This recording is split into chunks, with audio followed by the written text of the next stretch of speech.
It's the boy, Bubba Lutz, coming through. Hella clutch, flawless, can't be touched. It's your boy, Bubba Lutz. Yeah, I need that hot take. I need the truth and everything that is not fake. So tell me who's the... You look good. Hey, you look good, man. Hey, thanks, man. There's actually a reason why I wanted to bring it up. Hey, welcome back to episode... No, wait, what? Welcome back to the Bubba Lutz Sports Podcast, everybody. This is episode 263, joined again by the lovely, the handsome, oh my, the absolutely sensational Kevin Rios. Yeah. Hey, thanks, man. Some would say the man who loves Han Solo's movie so much that it's... I don't know where I was going with that one. Where'd you go? Is that what the kids call cap? Yes. That's a really nice hat. What kind of hat is that? Hey, thanks, man. This is actually... That's not a El Paso Chihuahua's hat. No, this is actually an Amarillo sod poodle. Wow. Yeah. Shout out to Matt Melvin. Wat. Yeah. That guy is guy's cracked, and we have a little running joke where we love the names. So he gave me that for Christmas, and he gave Gilbert another hat for Christmas too. I think he gave him the Modesto nuts. You like that? Oh, remember that? Yeah. Mm-hmm. Wow. Yep. That's a Bubba Lutz Sports Podcast memory. Yeah. For all the OGs. Yeah. So shout out to Matt Melvin. This part of the episode goes out to him. Wow.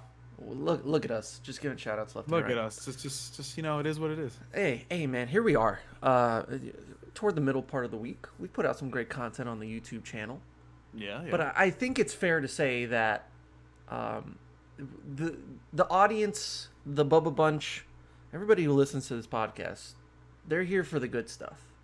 They're here. Ooh. Yes, they are. They're here for the tea. You know, I would come to the conclusion and say that there is some pretty boiling, piping, extremely hot tea this week on a certain professional franchise that we unfortunately support.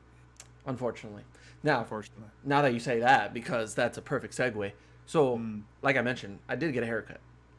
It looked good, man. Hey, thanks, man. It looked good, man. I was nervous going into this one because now that I'm moved out here in Crowley, I don't want to drive 45 minutes away to go see my other barber, the old barber.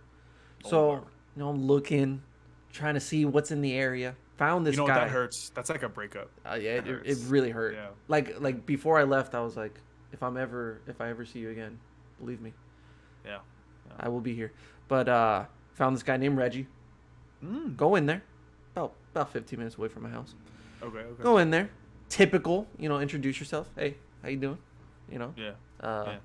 How did I find him? Did you just move in the area because you never been here before?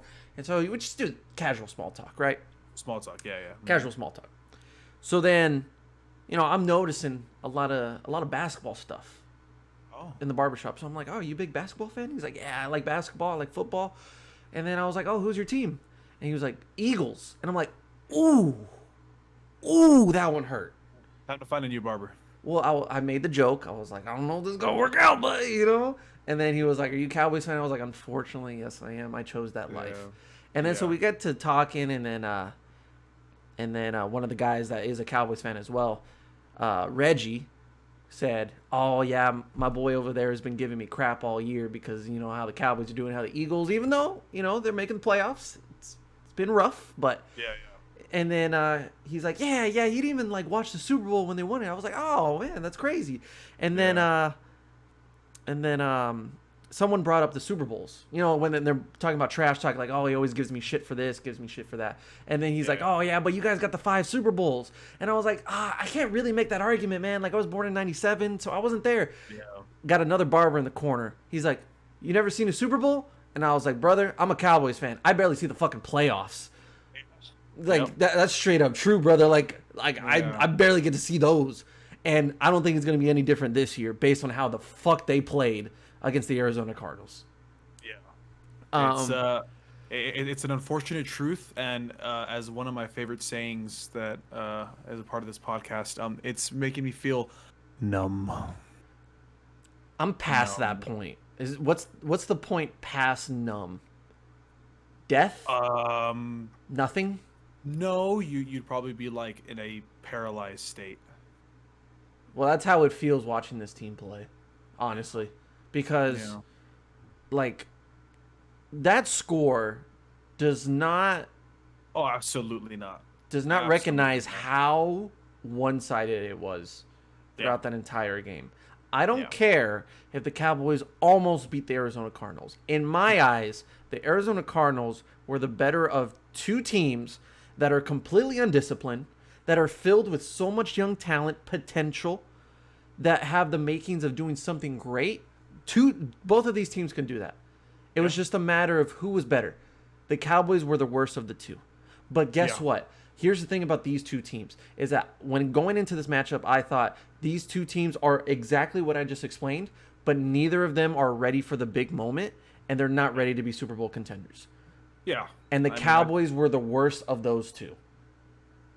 I think it's pretty obvious that, so the last time we were on this podcast, I said, the Washington game was a good turnaround, right? Because we were even struggling against bad teams on offense, right? So I was like, okay, maybe this is finally, we're turning the gears, we're finally making everything work. No. The offense in the first 3 quarters of that Arizona game, honestly, that was probably the worst I've ever seen it this season. Because at least in like the Giants game and at least in the Saints game, like we scored like twice in like a half in the first half, right? 7 points. 7 points. 7 points through 3 quarters. Wow, that's 7 points. Yeah. Mm-hmm. So, Kevin, look, I know. Kevin. Yes. 7 points. 7 points. I know. It's very upsetting. And I know there was like a big deal where Dak is tired of hearing the slump, and the offense is tired of hearing slow and incompetent. Well, then why don't you do anything about it then? Right. I mean, I think we could both agree here, right? I think we could both agree that Giants and the Saints are, they're worse than Arizona, right? It's fair to say, yes. Okay. So you're telling me that we couldn't do anything against them, right? We bounce back, have a great game. Oh, the momentum's finally there.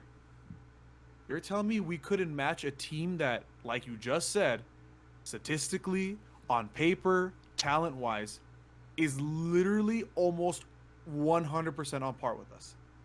Yeah. So we can't do it against trash teams, and we can't do it against equal teams. We'll do it against bad teams once in a while. So how does that bode for us in the playoffs when technically everybody is equal or better? There is no trash. Well, when you go from the 2nd seed and potentially the 1st seed, if whoever was the quarterback from Minnesota, I have no fucking clue what his name was. Ron Mannion. Not Kellen Mond. That's his name, right? Yeah. There was no way they were going to beat the Packers. Absolutely fucking not. Absolutely not. No way. So the 2nd seed is pretty much what your goal was. And this game would have solidified that. With a win, you get the 2nd seed. Now, you need every single one of those teams ahead of you to lose in order to get that 2nd seed. That's not happening. So now you find yourself in the 4th seed, which is one of the worst things because not only do you have to play a better wild card team, but now you play the best team in the NFC after that if you win. Yep. So here's the problem, though, is that it's not going to fucking matter if you have to play the Packers or not, because there's no way you beat the Cardinals again. This was your shot because they weren't 100%. The Cowboys were 100% going into this game. They had Tyron back. They had everyone on defense except for Quinn and Bohanna, who they barely utilize at all. Mm-hmm. But everybody that you want on the field, you had on the field. Yep. And guess what? You didn't get the job done. I'm sorry to hear about Michael Gallup. God bless him. I hope for a speedy recovery, because that was a freak accident. There was nothing to it. It was just he jumped and he tore his ACL. Yeah, that was so weird. It looked like nothing happened. It looked like a routine jump. It just gave out on him, right? Yep. Prayers to him, but this is probably it for him as a Cowboy. That's the last scene that we see of him as a Cowboy. That's horrific. Unfortunately, yeah. Mm-hmm. Right? Yeah. Amari Cooper, nowhere to be found. CeeDee Lamb, not really anywhere to be found. Ezekiel Elliott, why aren't you giving the ball to Tony Pollard? That's my case. And now I'm doubting Dak Prescott. I have fought for this man since 2016. I can't argue right now. Yeah. Nope. I can't basically fight for the approval of Dak Prescott, because nothing he's doing is correct. I don't see the same Dak Prescott. And now I'm doubting myself to say, is he even that good? Because every time that this offense, Dak Prescott, this whole team has a chance to make a statement in a big-time game, whether that's regular season or playoffs, they crumble. They fall under the pressure. And I give up. I don't want to cheer for this team this year. I am very, very happy with some moments throughout the season to where it just felt like everything was right. It just finally felt like everything came into place for this Cowboys team. And all these like moments of them in the press conferences saying, "Oh, this is different.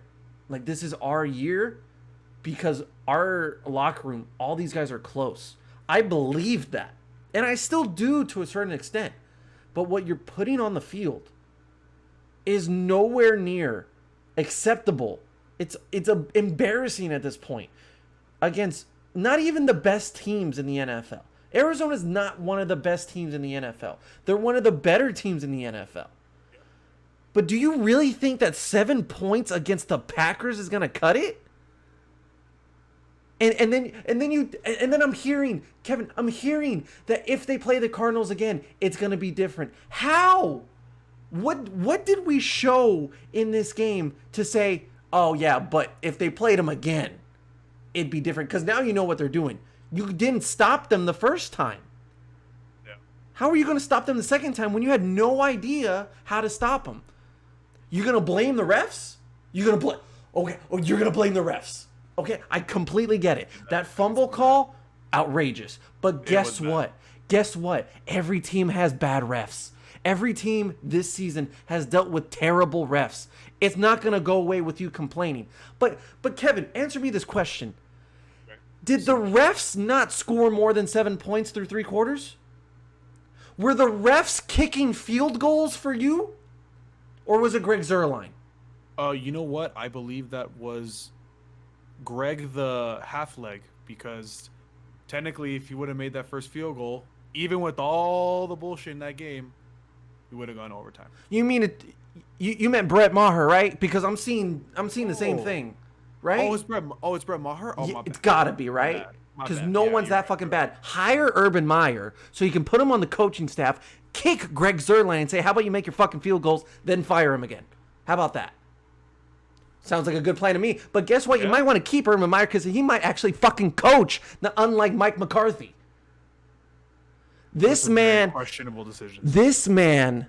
Did the refs make the calls for the Cowboys? No, I think that was Mike McCarthy and Kellen Moore. Okay? Mike McCarthy has won a Super Bowl in this league. Mike McCarthy has won a Super Bowl. Tell me what the fuck Cliff Kingsbury has done. He's a college coach, Kevin.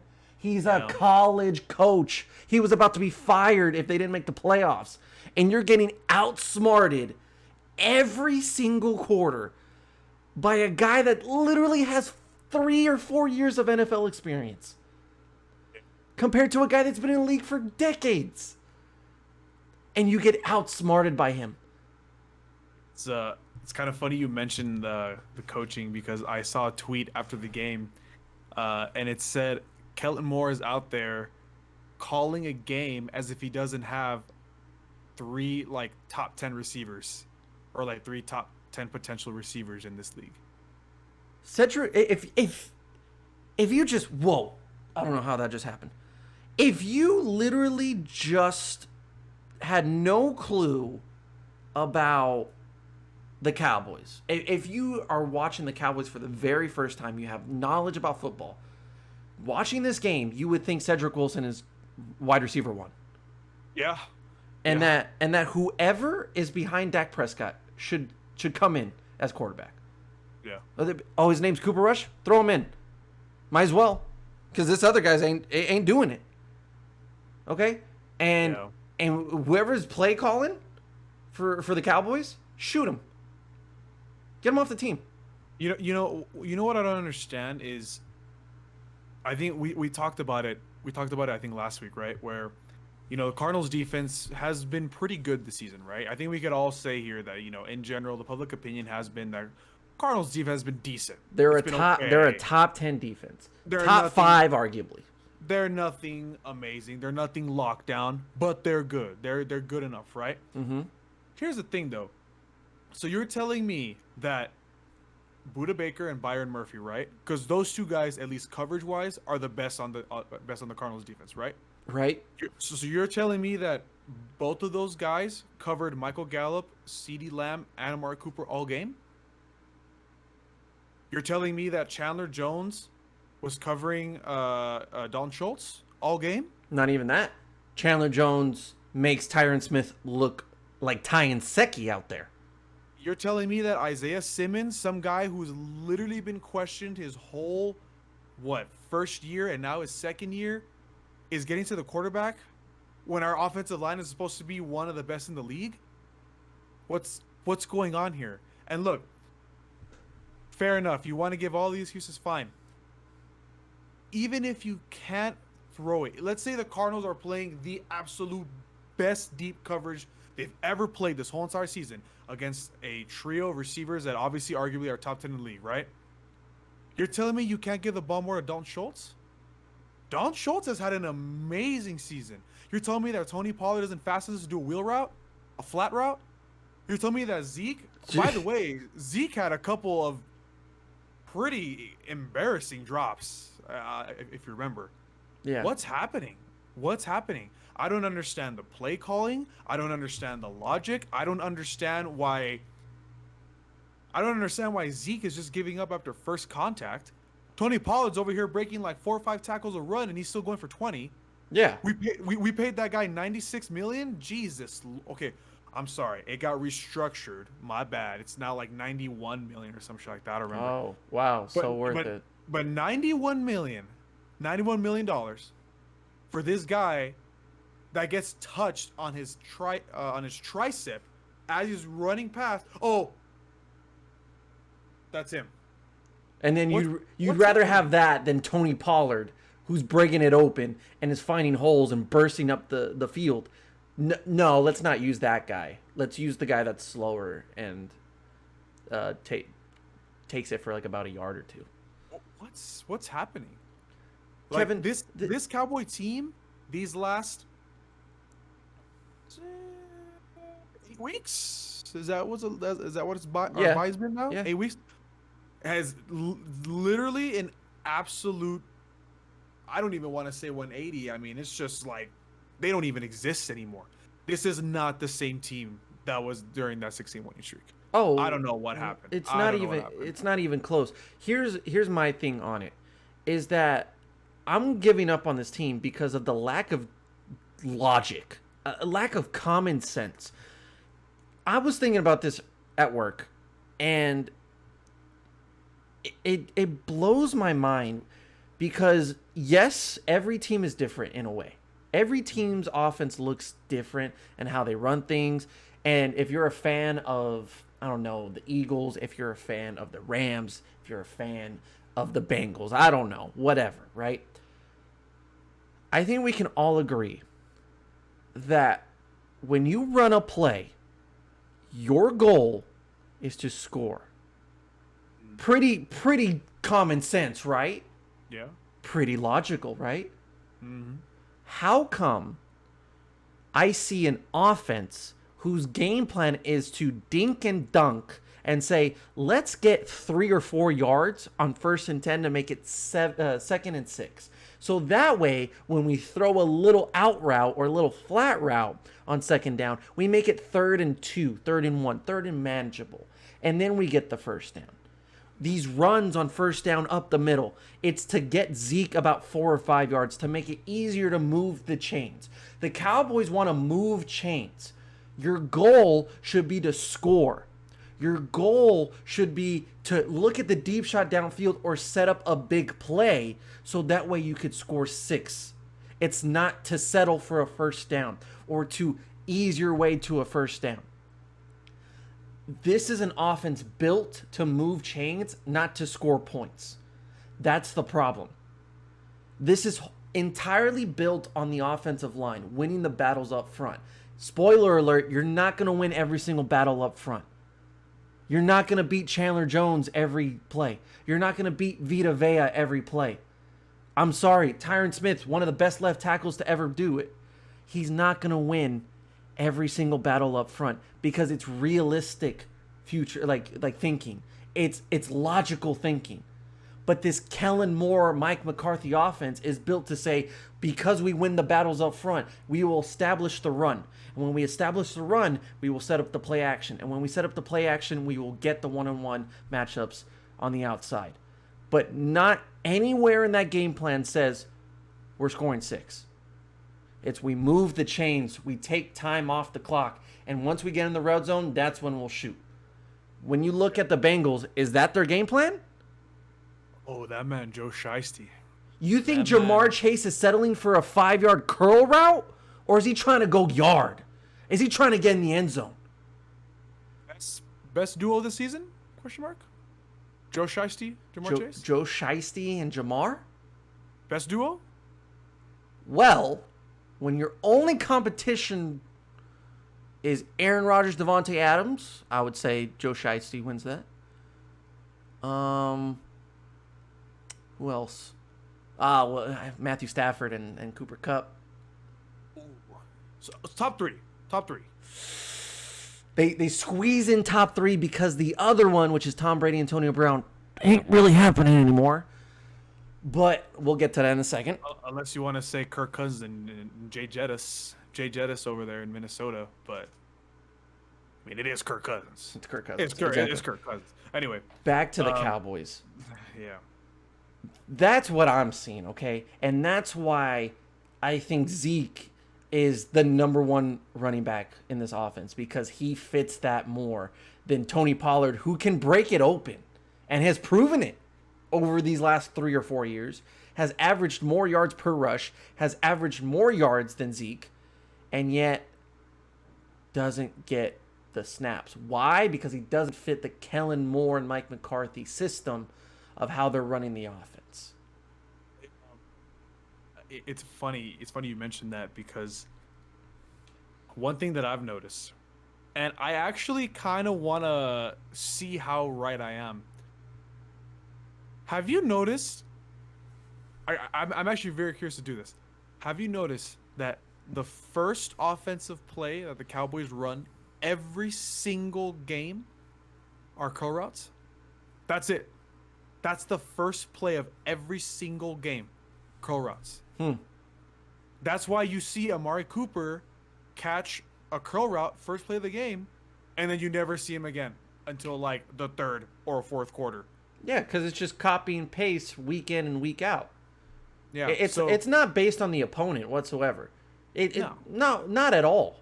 It's based on what we want to run and what Kellen Moore thinks it's best.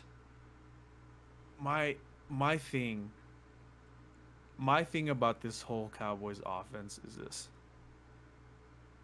You know, if you're going to play to move the chains, or if your mindset is, okay, let's set up a couple plays and then maybe take a shot. Maybe is the key word, right?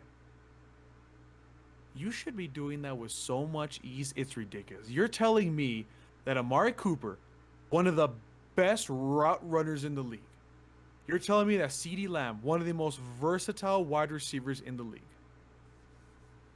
Well, and you're telling me, well, I'm speaking past now, obviously, unfortunately, but Michael Gallup, one of the best deep threats in the league, you're telling me you can't take a single shot with one of those three? Really? Really? The logic of this Cowboys offense is flawed. If anything, it's illogical, the word that I'm trying to say. And I think that the Cardinals game proved what you just mentioned right now. That Kellen Moore and Mike McCarthy, they really have no idea what they're doing. I don't understand how that changed in a matter of 8 weeks. Because, what? 30, 35, 40, 44 points a game. That's what we were doing in that 6-game win streak. Yeah. And now 7. Realistically, 7. I don't count what they scored in the fourth quarter. No. I really don't. Not. Absolutely not. Because when it mattered, they didn't do anything. And what I'll say is this. 21 against the Giants? Mm-hmm.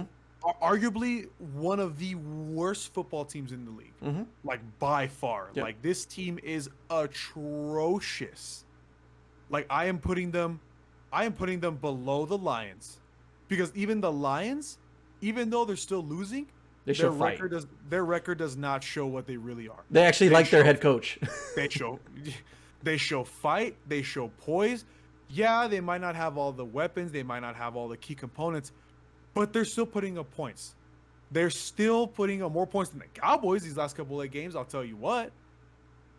Look, I'm not so concerned about the defense, right? The defense this game, little back and forth. So I think right? with the defense, this is what you're getting. This is the defense they're going to take into the postseason, because the Cardinals gave you the formula or the blueprint to really limit what this defense can do. Limit Micah Parsons, Trevon Diggs, Randy Gregory. And it's simple. It's with a competent team, with any competent team, which is not the Washington football team, the New York Giants, or the Atlanta Falcons. If you are somewhat of a good team with some logic, you say, how do we stop the pass rush? We get the ball out quick. Who are the best in the NFL at getting the ball out quick? Aaron Rodgers, Tom Brady, and Kyler did it this game. I'm not saying he's one of the best, but they had the game plan correct, which was get the ball out quick within a second or two, so that way they don't even get to us. Just throw it quick. And guess what? No pass rush and no turnovers, because Trevon Diggs gets beat. Anthony Brown gets beat. Jordan Lewis, who got benched, got beat. Jesus Christ, Jordan! I think that was one of Jordan Lewis's worst games of his career. I don't think I've ever seen him that awful in his career, honestly. But you see what happens when this defense does not get turnovers. This is what you're going to get. You're going to get a defense that gives up a lot of yards, that may hold up in the red zone, and they can only do it for so long before their offense just disappoints them and makes them go onto the field more, and they're tired. Yep. They're going to get tired. Right out of my mouth. That's exactly what I was. That's all they were. But guess what? It's not going to change, because your offense isn't changing. Your offense continuously in these losses does the same things wrong.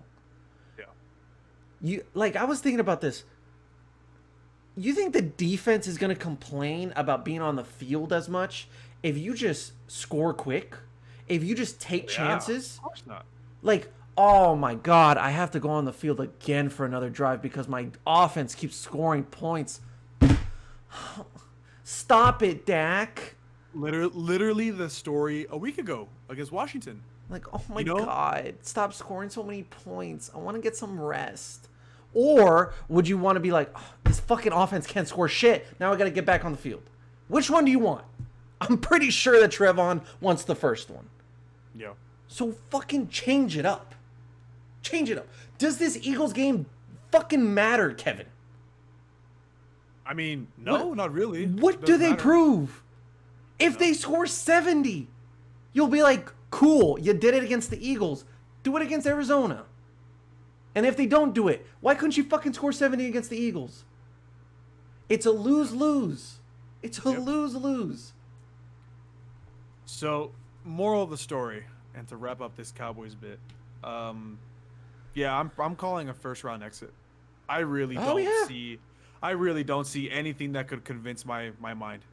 I saw, what did I see? I saw a tweet the other day, and it said that it basically divided like the Cowboys games, right? It was like Cowboys playing against teams that are 500 or better, right? Shaky, mediocre. I think like half and half.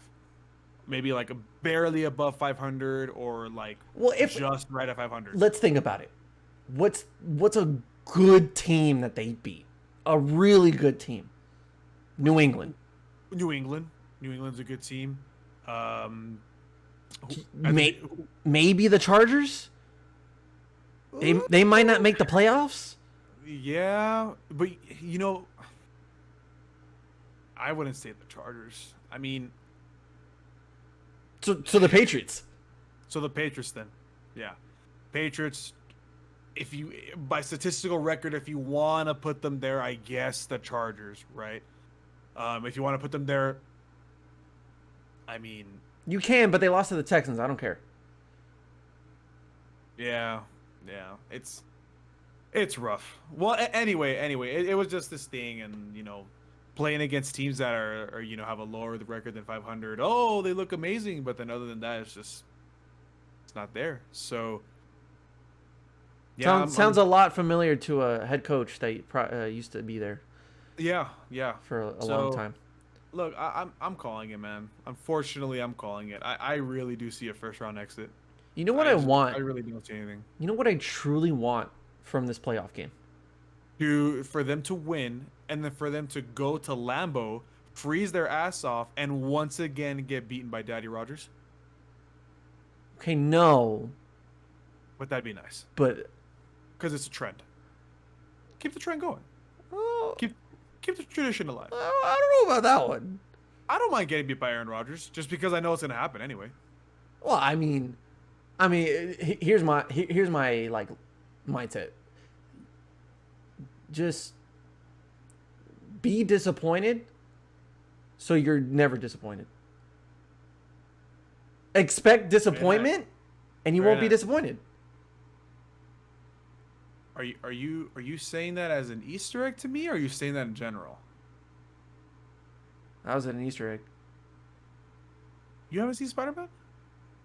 Oh. Oh. Have you? Of course I have. Oh, okay. I've seen it 3 times. Oh, well, is it from that movie? Yeah. Oh shit, that's why. Yeah. That's why when you said it, I was expecting like and then I was like, you didn't do it. So With like, great power comes disappointment. I can't tell you anything about that saying because it's a spoiler. But anyway, that's true. Keep going. Expect disappointment, and you'll never be disappointed. Expect the same out of the Cowboys, and you'll never be disappointed. Here's what I want, though. Like Stephen A. always says, they always find a way to mess it up. Just wait. Always. Just wait. Always find a way to mess it up. The same way Tom Brady always finds a way to win in the playoffs. Yeah. Complete opposite in Dallas. Oh, 100%. 100%. You know what? It's so funny. Last year, I forgot that the Bucks didn't win the division last year. I forgot. It was the Saints. Well, yeah, because they beat them both times in the regular season. I completely forgot that until, you know, they won against the Jets today and they beat they clinched the division. But I didn't know that. And I was like, wow, that makes last year's run even more crazy. Because here goes Tom Brady going into New Orleans, beating Drew Brees on his last ever game after a sweep, after not winning the division and wiping the table. Easy. Here's the difference. And here's the argument being completely tuned off. When people say, oh, well, it's anybody can win in this league. You got the Lions beating better teams. You got the Texans beating better teams. I get that. And they make the argument that, like, oh, well, even Tom Brady and the Bucks and the Packers have off weeks, have off days. Yes, I agree with you on that. The Bucks have had a couple off days, right? Lately, actually. Yeah. But what do they have as well that the Cowboys don't have? They have the moments and they have those games to where they had to show up, where everything is on the line, when the pressure's on, and they won. Mm-hmm. They have those moments to overcome the bad moments. What moments do the Cowboys have to overcome the bad? What do they really have? Not much at all. Good regular seasons? Congratulations. Do you want a trophy? Do you want a ribbon? Because last time I checked, regular seasons don't win you championships. Last time I checked, you actually have to win playoff games against better teams, against good teams. You call yourself a good team? Play good against the good teams. You're not doing that. Yep. So here's what I want. And this is the last thing we'll talk about when it comes to the Cowboys. If we're just at the point to where this offense is inept, that it's completely lost and it's not going to be found anytime soon, just bland, boring, just completely unorganized, and they can't even do the basics right. If we're just saying that Dak's bad, just fuck it. Go out swinging. I want Dak to just have a little bit of Aaron Rodgers in him, and go up to the line of scrimmage, and Kellen's like, hey, run the same play we've ran for 8 weeks that has not worked at all, but we're gonna try it again because maybe, just maybe, the 158th time will work. Yeah. Dak hears that and says, kill, I'm running this fucking play. Fuck you, Kellen, I'm running this play. And I'm taking a shot downfield. Just have a little bit of selfishness. You are the leader. You are the face of this franchise. Everybody looks to you. And if you're tired, if you're bored, and you're angry about how this offense is playing, change it up. Kellen's leaving at the end of the year anyways. He's going to have a terrible career as a head coach with the Jacksonville Jaguars. Why does he matter anymore? Dak, you're the future. Kellen's not. So say, I'm not running that same exact play. Amari, go deep. CD, run a post route. I'm hitting you. If I throw 4 interceptions in this playoff game, at least I went down swinging. And I threw it 60 yards down the field. And I threw bombs. I'm not going to throw interceptions on little dinks and dunks and curl routes that are 5 yards down the field. I'm not just going to hand the ball off to Zeke and think, oh, maybe he's going to get more than a yard this time. Own your shit. Grow a pair and say, this is my offense. And it's going to be my offense for years to come. It's my time to take over. And if people want to criticize me, go right ahead. At least I tried. Because right now, I'm just seeing a Dak that's like, oh, here you go. I can't even hit those simple throws. I'm underthrowing these. Or overthrowing them, or behind the back, or to wait. How are you supposed to get any better at throwing the ball down the field, having your confidence build up, if you can't even take the chances? You're not taking chances. And when you do it once in a blue moon, Michael Gallup scores a touchdown. Yeah. Where's the aggression from the 25-yard line of your side to the 25 of their side? Where's the aggression? Because I only see aggression in the red zone. They want to throw it into the end zone every single time they're in the red zone. Where is it the first part of the drive? I need that. Yeah. If you're going to go 3 and out, go 3 and out with 3 bombs down the field. That's what I want. At least the effort is there. Yeah, I get you. I don't care if Dak throws 5 interceptions in a game. If all of those are because he wanted to take the deep shot to Amari, fine by me. Yeah. But I don't want to see tip passes with fucking Chandler Jones and guys like that on the defensive line just knocking these passes down with their hands because he's throwing just little underneath stuff. He's being cute with the fucking little screen passes. Budda Baker read that screen like a book. Should have got it. He should have got that interception. It should have been intercepted. It should have been a pick six. Shouldn't that give you an indication that, I think these defenses know what we're running? Oh. And guess what? Dalton Schultz can't fucking block. Stop making him block. He can't block for the shit. He can't. It's not going to happen. None of this, what we talked about, is going to happen. None of the changes will happen. Fortunately, not. But you know what? Good. So that way Kellen can leave, Mike can leave, and then an offensive coordinator and a head coach like Dan Quinn, if you want to make him stay, make him the fucking head coach. An offensive coordinator, an offensive genius around the league, says, give me the opportunity to work with Dak and this offense. And I promise you, it's one of the greatest things you'll ever see. The enemy. Would you look at that? Right? Would you look at that, right? Because this offense looks more like the Giants' offense than it does the Chiefs' offense. And it should be more leaning toward the Chiefs' offense with the amount of weapons. Yeah. That's the difference. It is what it is, man. So I want to ask you a few questions right now. Oh, okay. I want to put you on the hot seat.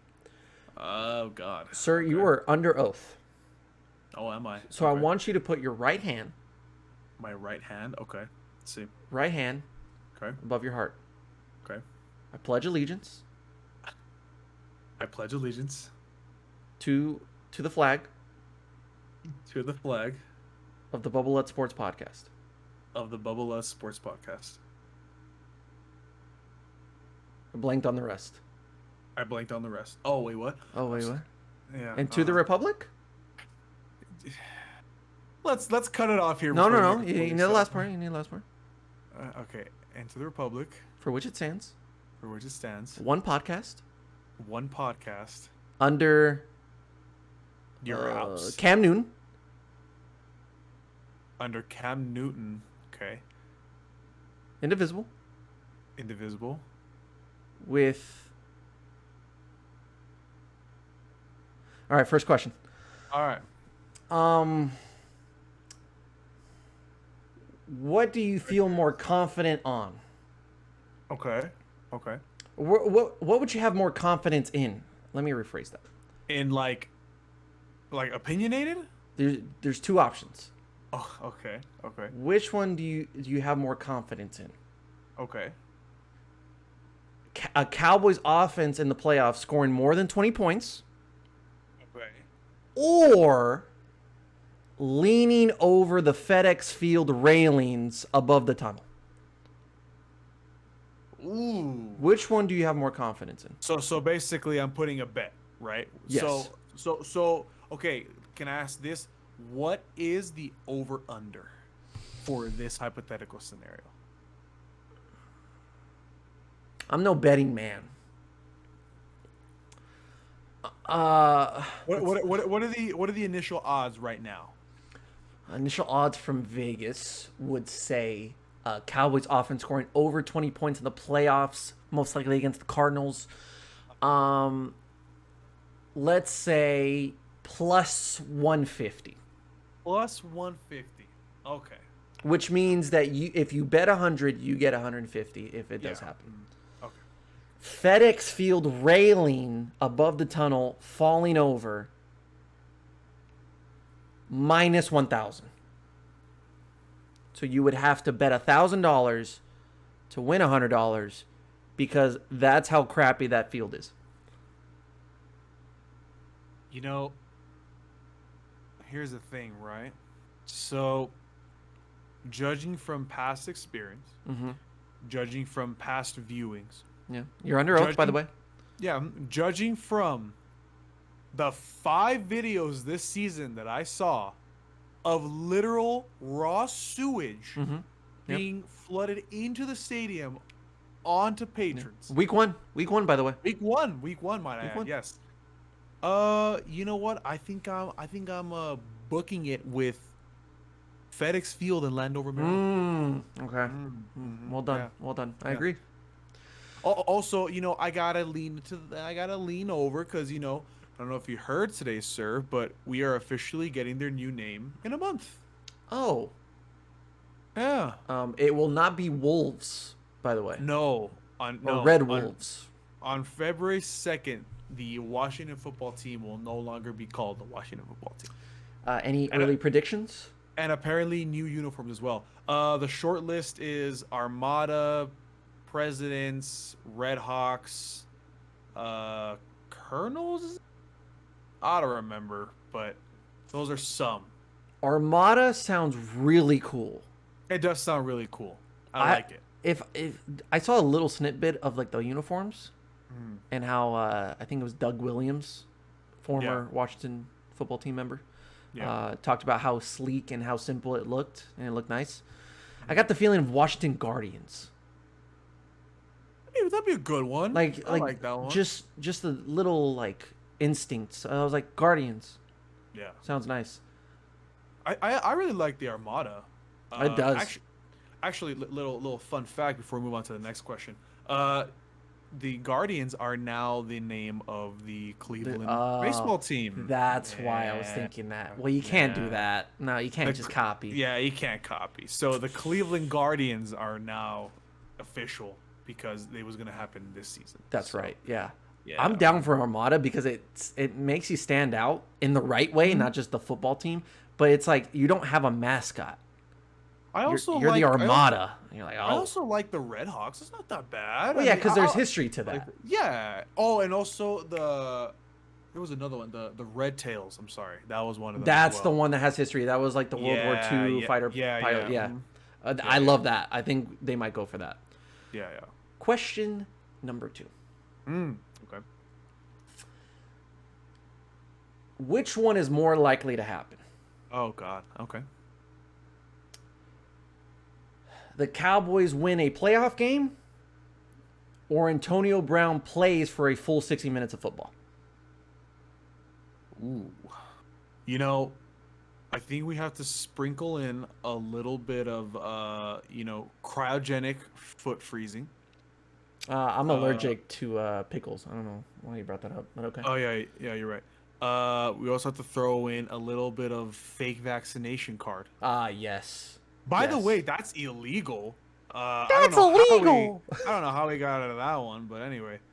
And the last thing is that we have to throw in a little bit of Vontae's perfect hit. Unfortunately. Ooh, never been the same. Unfortunately, never been the same. So, I think I have to go. This is a hard one. This is a real hard one. Yeah. Oh, and Antonio Brown in this game is playing the Jets. Antonio Brown. Easy. Antonio Brown. Easy. Because you know what? If it's not the Jets, he'll at least play like maybe 7 or 8 full games. Get hurt for like another 8, and then quit again. Probably. And then get suspended for the Vax card. Yeah. And then play the Jets. But then he'll get suspended for like the next time there's like a mutation. The COVID 135. When he has to take another booster. But he'll just be like, nah, just give me a fake one. When another Amarion variant comes out. Yeah, of course. Yeah. Like you just name it after an old rapper or R&B artist from like the early 2000s. Yeah, they did him dirty with that. Did you see the video? It was kind of funny. Yeah, that was kind of funny. I mean, like for him to have a humor about that, he was on it. He was like, I'm not the variant. They'll be like, oh, Marion, stop it. We know you're joking. I'm glad he's not one of those, like, super soft snowflake celebrities nowadays that are like, oh, don't call me that. You need to leave. Yeah, so. What else horrible happened? Or should we just move on to Antonio Brown? You know what? I actually do want to...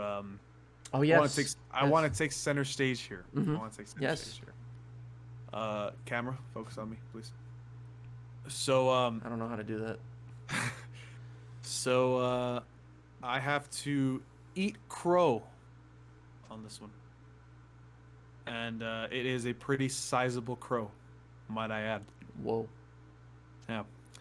I would like to publicly apologize to the Tennessee Titans organization for my comments and my opinionated statement that I made about 2 months ago, stating, and I quote, now that Derrick Henry's gone, they're done.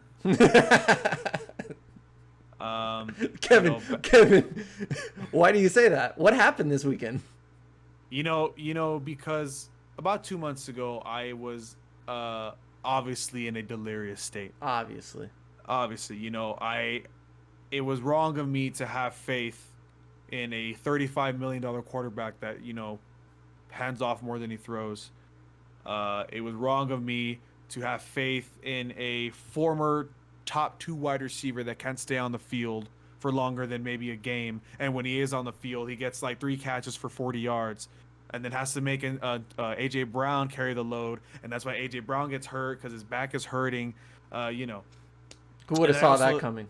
Yeah, right. And then, I also didn't have faith in a Tennessee Titans defense that, sometimes looks like the second coming of the 85 Bears, but then also sometimes looks like the Dallas Cowboys defense last year. So, I'm sorry. It was wrong of me to make that opinionated statement. Because apparently they are number 1 in the AFC right now. Mm-hmm. They just beat the living shit out of the Dolphins that probably could have made the playoffs if they would have won that game. Yeah. And also, might I add that, I don't know if you heard the reports, but if they stay number 1 seed this week, he's coming back. Oh. He's coming back. Oh, I didn't even think about that. They officially opened his practice window today. Oh. So if the Titans stay at the number 1 seed and they get the bye, Derrick Henry will have another week to come back and run them to the Super Bowl. Oh my God. Yeah. You thought Derrick Henry going into the playoffs was scary. No. He has a week head start. If they stay in first place, they're going to stay at home, probably play, who's the 4th seed right now in the AFC? It would be the 4th and the 5 seed. The Bengals? Is that what it is? Joe Shiesty? Jamar Chase? No. Is that what it is? No, it's the Bills. I'm sorry. The Bills. It would probably be the Bills and the Patriots, right? Or the Bills or Patriots. Because they would be the 4 and the 5? But the Bills and Patriots would face off. Right, yeah. I personally think, that that's a toss-up. But whoever team it is, whoever it is, Derrick Henry is just going to stiff arm Bill Belichick in the face.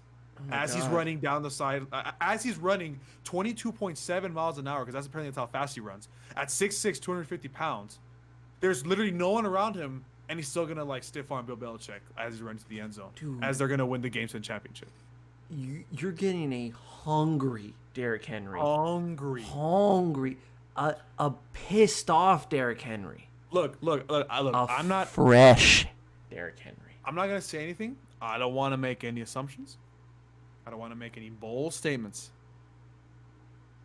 But I'm just saying, the way it looked like, the way the season was going, with the extra game, oh Lord. 2K? Over 2K.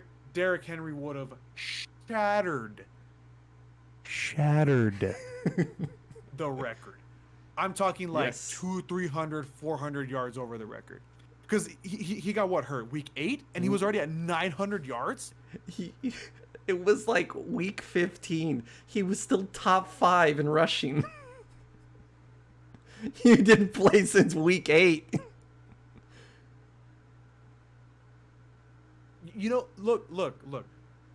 I don't have a lot of faith in the Titans. I'm being honest with you. But I have a lot of faith in Derrick Henry. I have a lot of faith in Derrick Henry. Look, Bill Belichick, I already made the mistake of doubting him, right? This season. And I ate crow.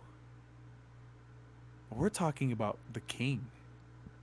We're talking about 6'6", 250 pounds of pure raw muscle with negative 0.100% body fat. Running 23 miles an hour down the sideline. And you're telling me that he's not gonna want to literally Josh Norman stiff arm everybody in the face after what happened to him this season? He's gonna get 40 carries. Dude, I would say 50. Like, I would be surprised if Derrick Henry. I mean, I said I wouldn't be surprised if Derrick Henry goes 50 attempts for 576 yards, 6 touchdowns, while Ryan Tannehill goes 7 for 8 for 25 yards and 3 interceptions. Still wins the game. I wouldn't be surprised, dude. Who's more dangerous? Mm-hmm. Derrick Henry coming off this injury, or super gremlin Antonio Brown? You know, look. One thing I will give Antonio Brown, he actually has a pretty decent arm. Like, he threw those gloves pretty far into the stands, right? I mean, for being injured. Yeah. And not being able to play, not healthy. He looked pretty okay to throw those things and run across the end zone. You know when he was hyping up the stadium, and jumping, vertically jumping. Remind me, Lutz. I don't know if you can vertically jump if you're injured. Am I right? I mean, he's super gremlin though. Super grim. By the way, go check out his new album that he just dropped 2 hours after the game ended. Pretty horrific. So I didn't even know that was a thing. Yeah, he apparently dropped an album 2 hours after the game. Yeah. I hope he gets help. I hope he gets help too. In all seriousness, I really hope he does. Trying to explain to my girlfriend the story that is Antonio Brown from its entirety, of like how it went down in Pittsburgh, Oakland, Tampa, New England. Tampa, yeah. And now, like what happened that day, she was like, that's a lot of information. I was like, he's a complicated man. Would you say that this is possibly one of the, if not the most disastrous downfall in NFL history of a player? Because let's think about this, right? Antonio Brown was arguably the number 1 wide receiver by far when he got in his prime. Oh, like I would even say, and you know how much we love him on this podcast, I would say he's better than D-Hop. And D-Hop we know is a menace. Yeah, no, if he would have had the years in Pittsburgh consistently throughout his career, he would have gone down as one of the greatest of all time. How do you go from that to getting upset over the Jets? CT is a real bitch. And I'm not kidding about that. Once again, in all seriousness, I hope he really does get the help. I really hope he finds someone to help him. There's something that just isn't right there. Yeah. It's like one thing to think about Andrew Luck, right? You talk about a talent that wasn't used correctly or wasn't protected. Oh, you mean every single Cowboy player in the history of the NFL? Yeah. Yes. Yeah. It sucks that other people, kind of bring players down in that way. Yeah. Like they just, you can see them like really ruining what could potentially be one of the greatest players we ever see in our lifetime. But it's I actually just remembered. I just answered my own question. Remember when an organization was so bad, so horrific, so trash, that one of the greatest receivers of all time literally chose to retire and play for them in Megatron, Calvin Johnson? So I don't know. See, but that still falls under the Andrew Luck and the Tony Romo. Well, I don't know about Tony Romo putting him up there, but you get my point. But it's another thing for that person to do it to themselves. Yeah. It's another thing to see them killing themselves, really.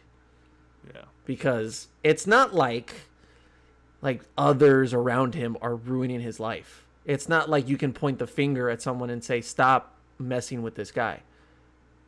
Himself. He's doing it to himself. Yeah. He literally posted a video of him getting released by the Raiders and being elated by it and saying, everyone says I'm the villain. No one's saying you're the villain. Also, I don't know if you remember this, but he posted a video of the phone call with John Gruden. Yeah. In California, that's illegal. You can't do that. And this dude was posting it for Twitter likes and engagement. Yeah. And then got arrested like a week later. Yeah, for DUI and assault. Mm-hmm. And robbery. I think right? Is that what it was? I thought it was battery. Was it battery? Because then there's a video to that too, where the cops are in front of a house, and he's like, "Why are these cops here?" And that was right before he got arrested. Oh, when he went on the live, yes. Right? Yeah. When he was like screaming at his like baby mama and like his 2 kids. Can you imagine screaming at your own kids? That's crazy. That's crazy. And then live streaming it to thousands of people. But you could say that it was better to do that than to do it after a loss with Mike Tomlin in the locker room and you're on Facebook Live. I think Mike Tomlin deserves coach of the last decade for having to deal with what he did. With dealing with these children? Or Mike Tomlin. You know what? I'm calling it. Mike Tomlin, coach of the year every year for the next 5 years. I don't care if Andy Reid or Bruce Arians creates another dynasty. Nope, sorry. It's Mike Tomlin. Mike Tomlin. Corvette. Yeah. I mean, they beat the Browns. Is Baker Mayfield done? Oh, 100%. Well, in Cleveland, yes. But someone will pick him up. Do you think he's like gonna like get released? Do you think he's gonna get traded? Like, or how do you think that's gonna happen? Traded, right? He is a number 1 overall. You don't just drop a number 1 overall pick. You have to at least trade him. See, I feel like unless you're Jamarcus Russell. I think we're gonna have teams out there that are so stupid that they say, "Oh well, but he was playing with a torn labrum the entire year." Calling it right now. Baker for MVP? The new quarterback of the Houston Texans, Baker Mayfield, ladies and gentlemen. Oh, no, his career is over. Ladies and gentlemen. Oh my God. Ladies and gentlemen. I can see it too. Remember Brock Osweiler? Brock Osweiler 2.0 coming at you, baby. Let's go. Oh no. Yeah. Oh no, poor Baker. See, I'll never quit on Baker. I just have an affinity for Baker Mayfield. There's something about him where I'm like, even though, I want him to succeed. Well, it's like no matter what happens in Cleveland and how it's going to end, he was a part of that. He was a part of Cleveland getting some respect in the NFL. Yeah, he was. He brought them up. He brought some confidence to that team. And even though he threw the most interceptions out of any quarterback since like 2016, God damn it, he tried. Yeah. He I mean, God bless his soul. God bless his soul. And when it comes down to another team, as a train passes by, that's very loud, I know. Just forget about it. And when Baker finds a new home, because he will, and he will be a starter next year, it just won't be for the Cleveland Browns. He tried his best. And he was a part of a resurgence. Hey, but it was OBJ's fault, right?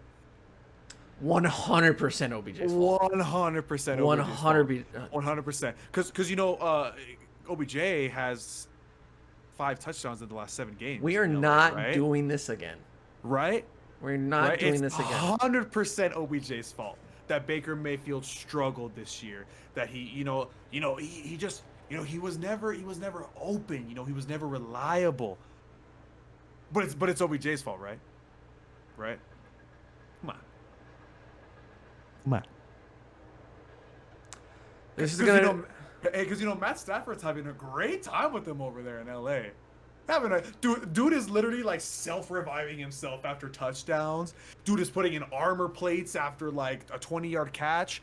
They're having fun over there, man. He looks great. He looks great over there. Oh, but it's OBJ's fault, right? Sure. Just want to let you know that I was right the whole time. This is gonna do it for episode 263 of the Bubba Lutz Sports Podcast. Make sure to take a good hard look at Kevin because he's never coming back. That's Cap. We'll see you next time on the Bubba Lutz Sports Podcast. Yeah, hold on. Tell me who's your top 5 quarterbacks right now, dead or alive, huh? And how much do you care about a ring if the best player got carried by the team? Now, would you lose if it been a better draft pick? And do you cuss when your